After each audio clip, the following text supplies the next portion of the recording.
वो वीर कण के रूप में माता के उदर में जब प्रवेश करता है तो एक रात्रि में मां का और पिता का, दोनों का वो जो वीर मिलता है, उस रज और वीर के मिलने से एक कलल सा बनता है। 5 रात्रि व्यतीत होने के बाद एक बुदबुदा सा बनता है। 10 रात्रि व्यतीत होने के बाद एक बेर की सी आकृति होती है। फिर उसके बाद उसमें धीरे धीरे मांसपेशियां बढ़ने लगती हैं। 1 महीने में उसके सिर निकल आता है। 2 महीने में हाथ पांव अंगों का विभाग होता है।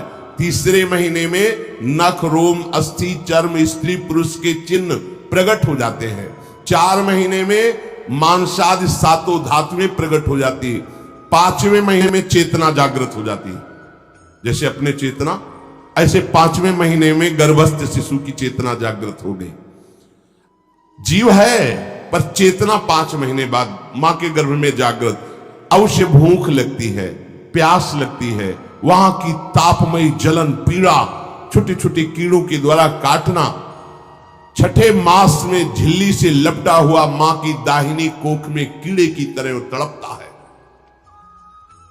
उस समय माता को कड़वे और खट्टे पानी की लालसा होती है, जिससे उसके अंगों में जाकर भयंकर जलन होती है। यह है भोग। वो कृमि कीड़े की तरह तड़पता है। मलमूत्र के गड्ढे में बीच में झिल्ली में बंधा हुआ वो जीवात्मा सुकुमार तो होता है, वहां के कीड़े उसे नोचते हैं छोटे छोटे, वो तड़पता है। माता प्रसन्न होती कि जब बच्चा हिलता है बोले है, उसकी दुर्गति हो रही, वहां भयंकर कष्ट पा रहा है। ऐसा क्लेश होता है कि क्षण क्षण में बेहोश होता रहता है। माता के खाए हुए कड़वे, तीखे, गरम, नमकीन, रूखे, खट्टे, यही पदार्थ पाने की इच्छा होती है माता, क्योंकि उसको भोग भोगना है।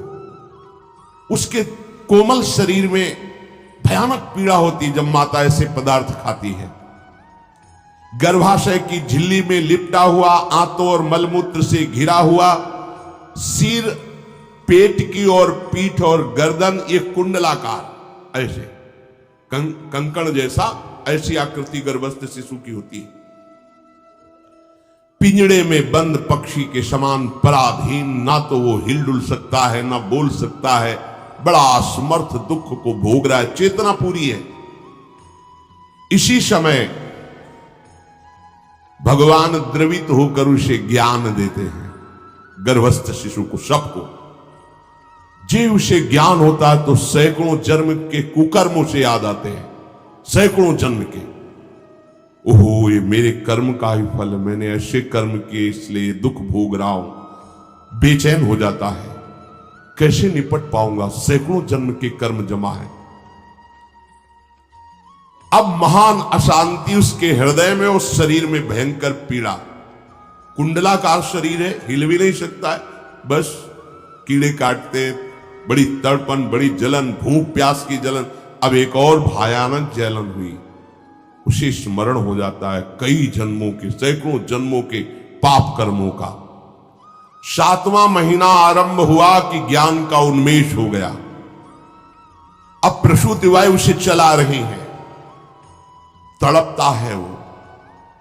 सप्त धातु में स्थूल शरीर से बंधा हुआ वो जीव भयभीत होकर के पुकारता है, अगर कोई भगवान है तो एक बार मुझे यहां से निकाल दे।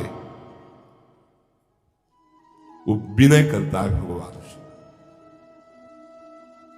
कोई अगर भगवान है जिसने मुझे इस बंधन में डाला है, एक बार निकाल दे, यहां से जाके केवल भजन करूंगा। जीव कहता, जंतुरुवाच तस्योपशन्नमवितुम जगदिच्छयात् नाना तनोर्भुवि चलच्चरणारविंदम सोहम ब्रजामि शरणम रकुतो भयम में येने दृशी गतिरदर्श सतोनुरूपा। हे प्रभु, मैं बड़ा अधम हूं। ये ज्ञान भगवान की तरफ से गर्भस्थ शिशु को होता है। देखो स्वयं वो इतना कष्ट पा रहा है, फिर जब आप गर्भ हत्या करते हैं तो आपका पाप कितना बड़ा होगा सोचो। सब माताओं से विनय है, संयम से रहो, सावधान रहो। ये हत्या ऐसी नहीं कि तुम्हारे दान पुण्य से क्षमा हो जाएगी। ये जो भ्रूण हत्या है, गर्भ हत्या है, बहुत बड़ा पाप है। आप लोग अज्ञान के कारण इसको ध्यान नहीं देते, इसे खिलवाड़ समझते हो। कितना ज्ञान है। बेटी ही मां है, बेटी ही बहन है, बेटी ही पत्नी बनती है, बेटी ही किसी के जीवन को धारण करने वाली बनती है। और आपने गर्भ में देख लिया बेटी है, तुम स्वयं मां होकर उसका साथ दे रहे हो, उसका नष्ट करने के लिए। हमारी तो बात ही समझ में नहीं आती, क्या बुद्धि भ्रष्ट हो गई। अगर पुरुष का इतना महत्व है तो बेटियां ना हो तो तुम्हारी कौन सी गति होगी सोचो जरा। जीना मुश्किल हो जाएगा तुम्हारा। तुम पुरुष किस काम के रह जाओगे। तुम्हारा अर्धांग काट दिया जाए तो तुम कैसे होगे। ये स्त्री स्वरूप अर्धांग है। जिस घर में मां बहन नहीं है, स्त्री स्वरूप नहीं, श्मशान जैसा वो होता है। ध्यान दीजिए, ये बहुत बड़ी गलती है जो अपनी बेटियों की हत्या करते हैं। ये वो पाप है जो अक्षम्य अपराध है। स्त्री हत्या करना शास्त्रों में बहुत बड़ा पाप कहा गया है। फिर वो तो बच्चा है, बिल्कुल नहीं। जिनसे हो गया है, श्रीमद् भागवत का सप्ताह मूल संस्कृत से सुनो और भगवान से प्रायश्चित प्रार्थना करो कि हे नाथ, भूल से गलती हो गई, दूसरा कोई उपाय नहीं। ध्यान से समझ लीजिए, तुम्हारे भ्रूण हत्या गर्भ हत्या के पाप को नष्ट करने में एकमात्र श्रीमद् भागवत समर्थ है, दूसरा कोई नहीं। कोई दान पुण्य तीर्थ स्नान तुम्हें क्षमा नहीं कर पाएगा। यह ऐसा महापाप है। अगर हृदय में जलन करके और मूल संस्कृत के द्वारा पूरी 7 दिन में भागवत श्रवण की जाए नियम से, तो भागवत समर्थ है, इस हत्या के पाप से भी आपको मुक्त कर देगी। जिनके ऐसे हत्या हो गई हो करवा लो, नहीं तो बुद्धि आगे भ्रष्ट करके तुम्हें हरि गुरु से विमुख कर देगा। ये पाप ऐसा नहीं कि तुम्हें 2-4 माला घुमाने से क्षमा हो जाएगा। ये महत अपराध है। सबकी समझ में नहीं आता, समझ जाओ, नहीं तो आप जहां भी हो वहीं से भ्रष्ट कर देगा। ये अपराध नष्ट नहीं होगा, श्रीमद् भागवत की कृपा से नष्ट हो जाएगा। यह हमें बहुत विश्वास है। श्रीमद् भागवत सप्ताह की यह है ही महामहिम। प्रीत योनि को प्राप्त धुंधकारी को सीधे भगवत पार्षद स्वरूप देकर परम पद में आरूढ़ कर दिया। केवल 7 दिन की मूल संस्कृत एक भी श्लोक नहीं छूटना चाहिए। अगर सप्ताहिकी का पारायण हो तो इस भ्रूण हत्या गर्भ हत्या से भी निवृत्ति मिल जाए। अब वो जीव भगवान को पुकारता है, मैं बड़ा नीच अधम हूं।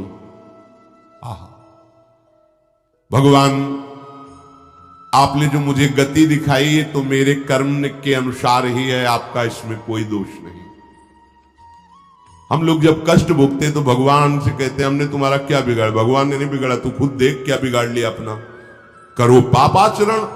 अब देखो, हमने तो जीवन में कोई पाप नहीं किया और कितने गर्भ हत्या की है, कितनी खिलवाड़ समझो।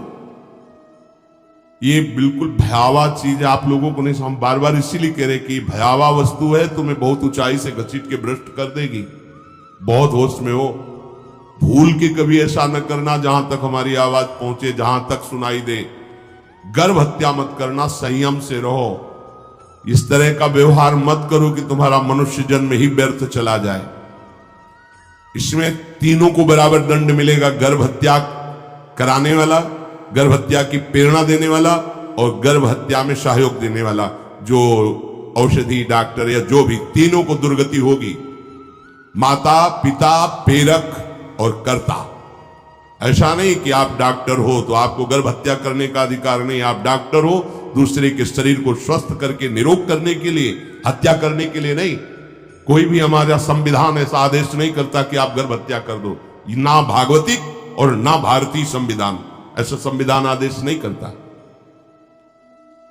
अब वो जीव कह रहा है कि प्रभु मेरे योग्य ही है, आपने जो मुझे दंड दिया है। मैंने सुना है कि आपकी शरण में जो आता है आप उसकी रक्षा कर लेते हैं। आपकी जो शरण में हो जाता है वो इस भूमि पर, भारत भूमि पर, विश्व पर निर्भय विचरण करता है, कोई उसे भय नहीं प्रदान कर सकता। प्रभु, मैं इस माता की उदर में माया का रहस्य न जानने के कारण ऐसे कर्म किए कि मैं आ गया हूं, बहुत दुख पा रहा हूं। हे निर्विकार अखंड बोध स्वरूप परमात्मा, मैं बार बार नमस्कार करता हूं। प्रभु, मेरे ऊपर कृपा कर दो, एक बार इस गर्भ से निकाल दो, मैं यहां से बाहर जाकर आपका निरंतर भजन करूंगा। ये वादा करके आए हम प्रभु से सब। प्रभु ने करुणा करके हमें चांस दिया है मनुष्य शरीर। प्रभु, मैं बहुत जन्मों से इस समय स्मृति आ रही देख रहा हूं, कर्मों में भटकता रहा आपसे विमुख होकर के। ये जो मुझे अभी ज्ञान हो रहा है केवल आपकी कृपा से तत्कालिक है, तत्कालिक। एक तत्कालिक वैराग्य होता है, जैसे कथा सुनी मन में आया कि अब तो भजन ही करना है, ये तत्कालिक है, स्थायी नहीं है। इसे स्थायी बनाओ। प्रभु, आप अंतर्यामी हो, आप सब कुछ जान रहे हो। तीनों तापों की शांति के लिए भक्तजन आपका भजन करते हैं। मैं देहधारी होकर जीव माता के उदर में मलमूत्र से रुधिर की झिल्ली में फंसा हुआ माता की जठराग्नि के ताप से जल रहा हूं।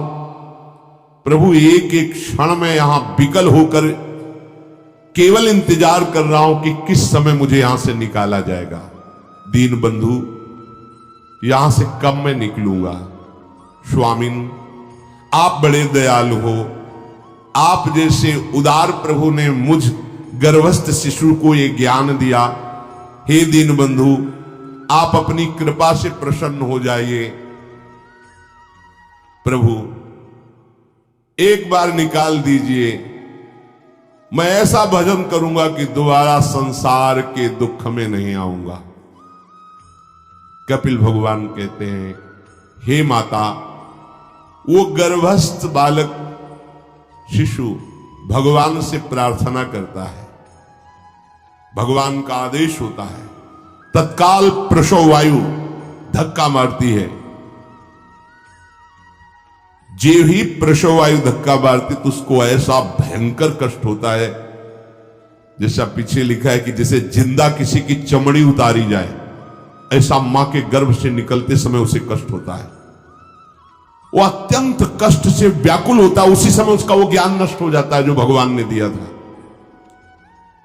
उस समय उसकी श्वास की गति रुक जाती, जैसे किसी का गला दबा दिया जाए तो कैसा लगेगा। ऐसे ही पूरी की पूरी भागवती की स्मृति नष्ट हो गई। होश आया तब देखा कि वो बाहर पड़ा हुआ है, माता के उस मलमूत्र में सना हुआ विष्ठे की कीड़े की तरह। गर्भवास में जो दिव्य ज्ञान प्रकट हुआ था भगवान की कृपा से, वो सब नष्ट